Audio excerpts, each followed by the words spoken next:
For the year 2020, I'm making a video review for every new movie I watch, whether in theaters or at home, and on September 7th, I finally saw Bill and Ted Face the Music. Welcome to my year in movies. This is talking to myself. Most bodacious, most excellent, most triumphant. I have been waiting for this since they announced it. I've been so excited for this for a very long time. And so the fact that they still filmed it, they still put it together, they still dropped it, it was so worth waiting for. And there's been so much buzz around it with good reason, and I think it honestly is a good conclusion to the trilogy. In the first Bill and Ted's Excellent Adventure, they are told that their music will unite the world, and at the end of the sequel, Bill and Ted's Bogus Journey, they think they've done it. But it's been 25 years and they still haven't done it. Dudes are middle-aged, still haven't written the song, which is already one of my favorite combinations in the world. I love middle-aged men. But no, like in all seriousness, I love when the hero's washed up. I love that so much, and it works so well in the film. Which brings me to my first point. It is simultaneously so jarring about seeing Alex Winter and Keanu Reeves back as Bill and Ted, but now they're in middle age, they're 50 now. And it's still so immensely comforting at the same time. It's like seeing a teacher in a grocery store, but it's been a few years since you've graduated, so it's still like a little unnerving to know that they have a life outside of school. But you've both had similar milestones pass in your life at this point, and so it's still cool. It was so good to hear them in character and see the mannerisms again. I cannot emphasize to you enough how fun that is. Like, to have seen Keanu do a whole bunch of things in the meantime, like The Matrix, John Wick, and even Always Be My Maybe. And then to have him come back and do this is just like the best thing in the world. It genuinely is. And like that in itself, them being old, I'm going to be very careful. When I say old, I am not implying that the age of 50 is old. I am saying they are older than when we met them as teenagers. It is not meant to be ageist, okay? Like, them being 50 in itself is so funny, and a lot of the jokes really worked for me as a result. Seeing them struggle through playing a wedding with a theremin and Mongolian throat singing is just impeccable. That's how the movie starts. Like, this is everything. And Samara Weaving and Bridget Lundy Payne, who play their daughters, are fantastic. They are dead accurate descendants. Absolutely thrilling. And the thing that they do very smartly at Solomon and Chris Matheson is they don't make them too precocious. They are not hyper competent. If anything, they take after their fathers in pretty much every respect. Like, the princesses are always the competent ones, and that trend continues. Speaking of, would I have liked it if the original actresses for the princesses came back?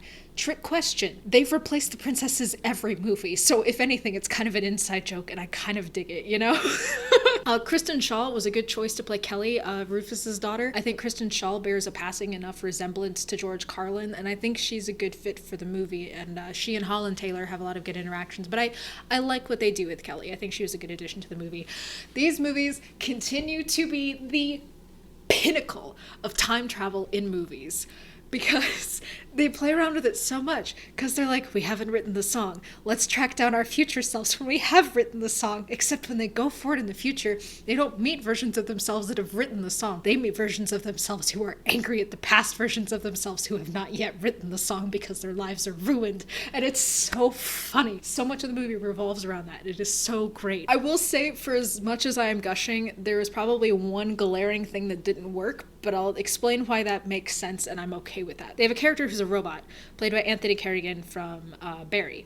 And I haven't seen Barry, but I've heard really good things about his performance in the show. So he plays this robot, who we find out is named Dennis, and the character overstays its welcome. But I think in some ways that's a necessary aspect of the films. All of them have an element that's like, but they have other elements that make up for it in the long run. For example, in the sequel, I think Station is a second draft cut, but it's redeemed by Death, who returns in this movie. I was so happy to see William Sadler come back as Death. I really enjoyed what they did with that, and just kind of the aspect of the band, the fact that they were the Wild Stallions and that the band included Death. I dig that so much. This film is good. It is again, most bodacious, most excellent, most triumphant conclusion to the series, and there is something so up uplifting and genuinely heartwarming about seeing these families jam together and these best friends continue to be friends, that they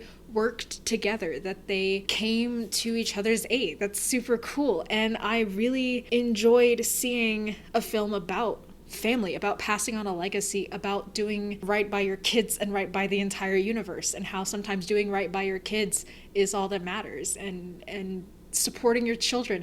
It's 90 minutes of just wholesome content, and you can't really find that anywhere. That's all it was. It was so worth the wait, and it was so good to come back to it. I was so happy I paid the $5 extra to actually own a digital copy of the movie, because I'm so stoked to watch it again, and to watch it in context of all of the movies. This was everything. It was the same energy of clever time travel, of genuinely funny jokes, of an absolutely baller performance from Keanu and Alex. Absolutely fantastic. This was a really fun experience, and I am so happy it came to fruition. It was all I could have wanted. Maybe not and more, but the fact that it was all I wanted, that's good enough, you know? I left the movie smiling. I was super happy, and that's a lot to expect of a movie that came out like 25 years after its predecessor. I think a lot of people are going to try and like scream that this is a cash grab. It absolutely is not. This was a labor of love from all parties involved, and it's fantastic. Also, Dave Grohl's cameo in this, absolutely perfect. I was so happy to see him. He just shows up and it's a really solid cameo. I enjoy it. But I still have those positive feelings, and I was so happy I got to dig this shirt out again to enjoy it and to watch it, and it just, bless. What a time. So thrilled. So great. And it's done. That was the trilogy, and it's really good. Highly recommended if you're fans of the previous films, or if you haven't even seen the previous films, catch up and watch the new one. It's a lot of fun. It's certainly worth seeing Keanu go back to the Bill and Ted roots, especially if you've only known him as John Wick. Like, you've seen the Keanussance happen. It's time to go back. It's time to go back to the roots and experience the trilogy in its entirety. So worthwhile. So much fun. Also, I could not stop talking with the Southern California accent after I finished the film.